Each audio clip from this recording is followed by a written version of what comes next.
함께 사도신경으로 신앙 고백하시겠습니다. 나는 전능하신 아버지 하나님 천지의 창조주를 믿습니다. 나는 그의 유일하신 아들 우리 주 예수 그리스도를 믿습니다. 그는 성령으로 잉태되어 동정녀 마리아에게서 나시고 본디오 빌라도에게 고난을 받아 십자가에 못 박혀 죽으시고 장사된 지 사흘 만에 죽은 자 가운데서 다시 살아나셨으며 하늘에 오르시어 전능하신 아버지 하나님 우편에 앉아 계시다가 거기로부터 살아있는 자와 죽은 자를 심판하러 오십니다. 나는 성령을 믿으며 거룩한 공교회와 성도의 교제와 죄를 용서받는 것과 몸의 부활과 영생을 믿습니다. 아멘. 찬송가 540장 함께 찬양하시겠습니다.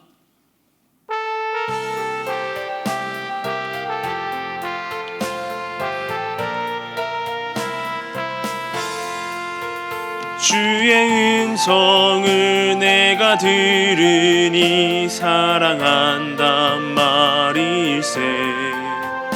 믿는 마음으로 주께 가오니 나를 영접하소서.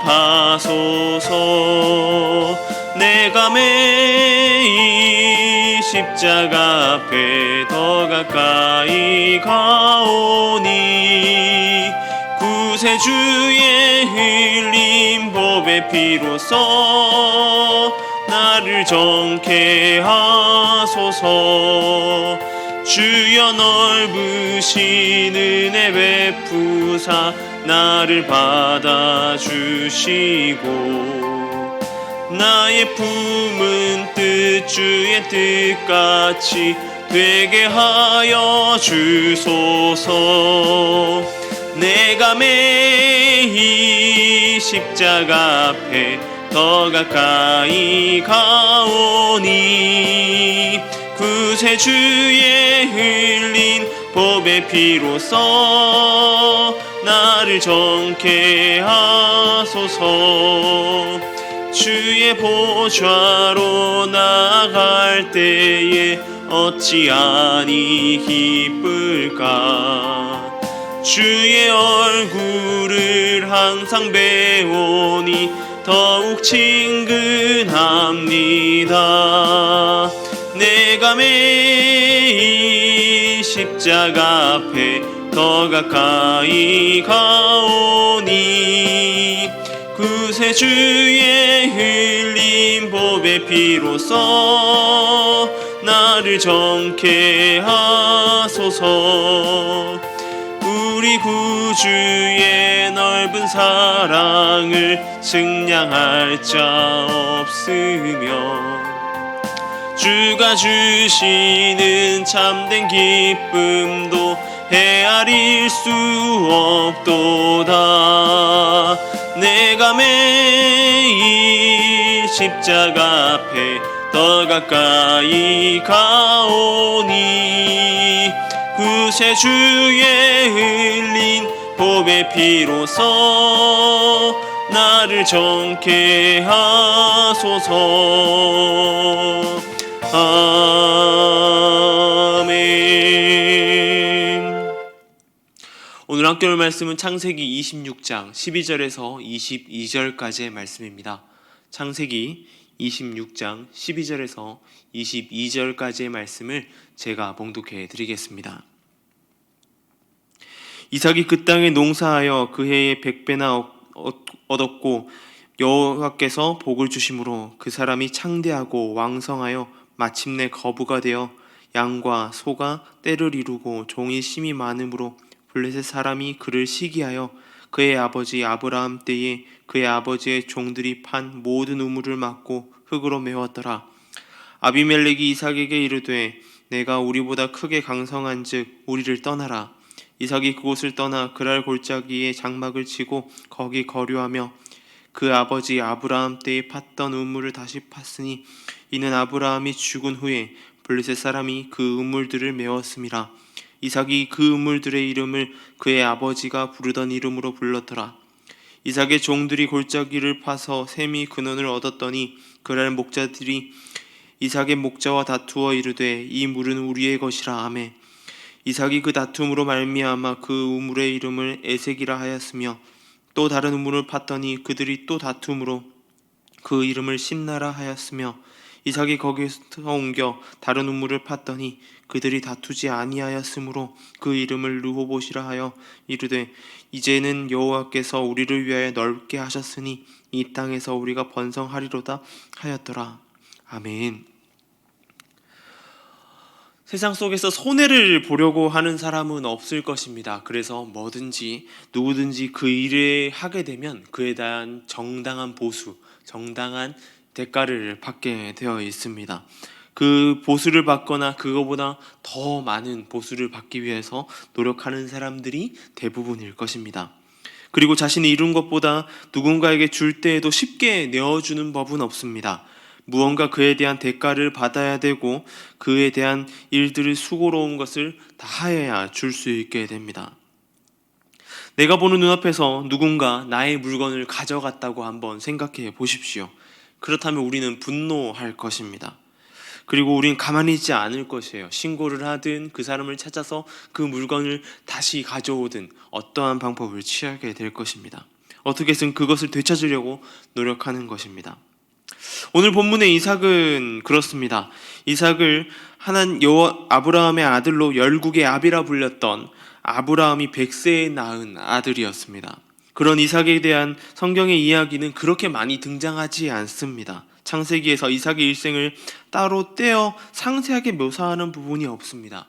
25장부터 28장 전반부에 나오고는 더 이상 나오지 않는 것이 이삭의 이야기입니다. 창세기 역사가 노아의 홍수 사건 이후에 중심이 되는 4명의 인물, 아브라함, 이삭, 야곱, 요셉이지만 그 중에서도 가장 비중이 작은 인물이 누구냐면 바로 이삭입니다. 조선왕조실록의 태조 이성계에 대한 기록을 기록하고 있는 조선왕조실록은 태조실록이 3권 정도 된다고 합니다. 그런데 조선시대 14대 왕인 선조의 이야기, 선조실록과 그 수정본을 포함하면 124권 정도의 책이 있다고 합니다. 어마어마한 양차이가 나게 되죠. 그렇다고 선조가 우리는 뛰어난 왕이다 라고 이야기하지 않습니다. 그가 왕일 때에 임진왜란이 일어나고 수많은 사건들이 일어나면서 량이 많아진 것입니다. 영화나 책에서 출연하는 비중이 적다는 이야기는 무엇인가 하면 특별한 그 사람에 대한 사건이 없다든지 그러면 그 사람에 대한 분량이 적게 나오게 됩니다. 그러면 출연 빈도가 적어지고 적은 분량을 차지하게 되는 것이죠. 이삭이 마치 비중이 적은 것으로 들려지지만 이 반대로 이야기한다고 하면 이삭의 삶이 굉장히 평탄한 삶이었다. 이삭의 삶이 하나님과 동행하는 사이 가운데에 굉장히 평온한 삶을 보내었다라고 말할 수도 있는 것입니다. 어떤 누군가는 이렇게 말합니다. 고난이 없는 삶을 삶이 아니라고 이야기하는 사람도 있습니다. 하지만 오늘 이삭의 모습 속에서 우리는 그 고난에 대해서 어떻게 대처해야 되고 그 고난의 모습이 어떠한 모습인지 한번 살펴보도록 하겠습니다. 이삭의 삶은 이삭이라는 사람 자체로 본다면 바로 하나님께 속한 사람이라는 것입니다. 먼저 이삭은 하나님의 명령에 순종하는 자였습니다. 이삭이 있던 그랄 땅에 흉년이 들었습니다. 대부분이 흉년이 들면 그 지역을 이동하게 됩니다. 양치는 업 그리고 목축업을 하던 이 이스라엘 백성들 가운데서는 흔히 볼 수 있는 일이 그 자리를 떠나 다른 곳으로 이주하는 것입니다. 그리고 흉년을 피하여 다른 곳으로 이주하였던 성경 속에 현숙한 여인이라고 불렸던 룻의 시어머니 또한 이 흉년을 피해서 땅으로 옮겨가서 그곳 가운데 피해갔던 모습을 볼 수 있습니다. 그저 흉년은 상황이 좋지 않으면 지금 살고 있는 땅을 버려두고 놔두고 다른 곳으로 이주하는 것이 어찌 보면 당연한 것입니다. 그때에 이삭에게 그 흉년의 시간이 들었을 때 여호와 하나님께서 이삭에게 명령하십니다. 그것이 무엇이냐면 이 흉년이 들어있는 이 땅 가운데서 벗어나지 말고 그 땅에 거주하고 그 땅에 머물러라 하는 것입니다. 어찌 보면 이해가 안 되는 말이기도 하지만 여호와 하나님께서 그렇게 이삭에게 명령하십니다. 그 명령에 이삭이 순종하며 나아갑니다. 바로 6절에서 그랄 땅을 벗어나지 않고 그 땅에 살았다라고 하는 것입니다. 하나님 말씀에 순종하였던 이 이삭의 삶을 보게 되면 그 삶이 평탄했느냐? 결코 그렇지도 않습니다. 블레셋 왕 아비멜렉에게 아내를 누이라고 속일 만큼 아버지 이 아브라함의 실수를 똑같이 반복하기도 합니다. 그 정도로 아비멜렉 앞에서 위험한 순간을 맞이하였던 것이 이삭의 삶이었습니다. 그리고 그가 우물을 파고 그곳에서 물이 터져 나옵니다. 이제 우물 곁에 잘 살아가면 되지만 이 우물에 물이 터져 나오자 그랄의 목자들과 이삭의 목자들이 다투는 일이 발생합니다. 그 발생하자 이삭은 그 우물을 그냥 버려두고 이 우물을 주워버리고 다른 곳으로 가서 또 우물을 파게 됩니다. 또 다른 우물에서도 마찬가지입니다. 계속해서 싸우는 것이죠.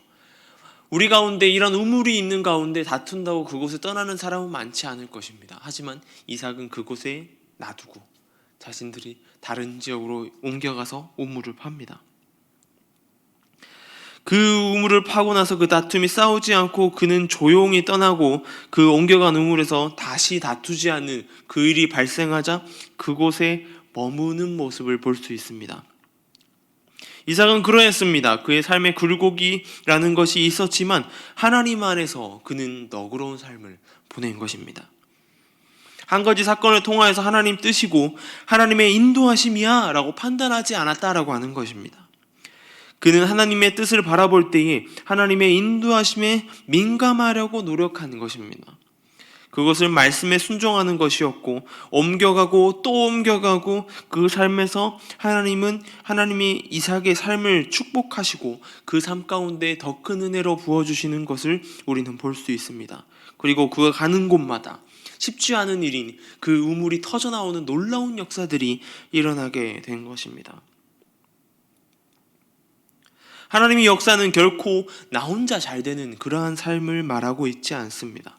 세상에 하나님을 모르는 자들에게도 좋은 영향력을 끼쳐야 하는 것이 우리 그리스도인들의 삶인 것입니다. 그것이 우리에게 주시는 하나님의 은혜이고 축복인 것입니다. 여러분은 어떤 삶을 살아가고 계십니까? 인생의 굴곡과 힘든 시기는 어느 누구에게나 존재하는 것입니다. 그러한 것이 없는 사람은 이 세상에 없죠. 하지만 그것이 없는 사람이 없지만 그 일을 어떻게 받아들이냐에 따라서 그 일의 강도들이 달라지게 됩니다. 그리스도인이 된 우리는 그 일을 닥쳐올 때에 하나님의 말씀과 하나님의 인도하심에 민감하여야 될 것입니다. 그리고 무언가 한 가지 사건에 일일비하지 말아야 하는 것이죠. 하나님께서 그리시는 큰 그림을 바라볼 필요가 있다라고 하는 것입니다. 멀리 바라보는 사람은 당장 앞에 있는 장애물 때문에 두려워하지 않고 무릎 꿇지 않습니다. 우리 삶의 장애물이 나를 가로막을 때에 그것을 뛰어넘는 저와 여러분 되길 소망합니다. 그 일 가운데에 더 앞서 바라보는 하나님께서 베풀어 주시는 더 놀라운 은혜를 경험하는 그의 위기를 하나님의 말씀으로 이겨나아가고 하나님의 말씀으로 힘입어 나아가는 저와 여러분 되길 소망합니다. 기도하겠습니다.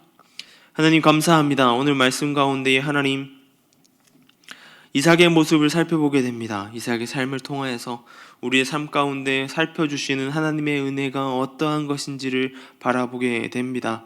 주님, 이삭의 삶에도 고난이 있었고 힘든 시기가 있었지만 그 일 가운데에 하나님의 놀라운 역사하심을 바라보았던 그의 삶을 따라 우리도 살아가게 하여 주시옵소서. 우리 삶이 하나님 안에서 너그러워지길 소망합니다. 하나님이 사용하시는 그 일 가운데 세상에 많은 영향력을 끼치는 그러한 삶 되길 소망합니다. 주님, 그 일 가운데에 온전히 주님 앞에 서 나아가도록 도와주시고 주님, 우리 가운데도 그 일을 바라보는 눈을 다르게 허락하여 주시고 온전히 하나님의 놀라우신 계획하심을 생각하며 기도하며 나아가는 삶 되게 하여 주시옵소서. 미얀마 양곤 한인중앙교회를 위해 기도합니다. 미얀마 땅 가운데 정치적인 위기와 많은 혼란이 있습니다. 그 일 가운데에 하나님 은혜를 베풀어 주시고 하루속히 이 일들이 빠르게 정리되게 하여 주시고 주님, 그리스도인들이 살아가는데 청년들의 힘든 삶이 아니라 그들 가운데 좀 더 자유로운 삶을 누리며 살아갈 수 있도록 은혜 베풀어 주시고 보살펴 주시옵소서. 선교지 가운데 계신 선교사님들의 안전을 지켜주시고 그들 가운데에 주님 복음의 힘으로 나아가게 해주시고 그 미얀마 땅 가운데에 하나님의 나라를 세워가는데 부족함 없도록 채워주시고 인도하여 주시고 건강을 지켜주시옵소서. 주님 오늘 가운데 예배를 드립니다. 예배 가운데 은혜를 더하여 주시고 예배의 순간순간마다 주님 은혜로 주님 놀라우신 바라보심으로 그 일 가운데에 감사함으로 드리는 시간 되게 하여 주셔서 은혜의 시간으로 주님과 온전히 동행하는 그리고 교제하는 시간 되게 하여 주시옵소서. 이 시간 가운데 주님 붙들어 주시고 기도 가운데 응답하여 주시옵소서. 감사합니다. 이보는 것 우리 주 예수님의 이름으로 기도드립니다. 아멘.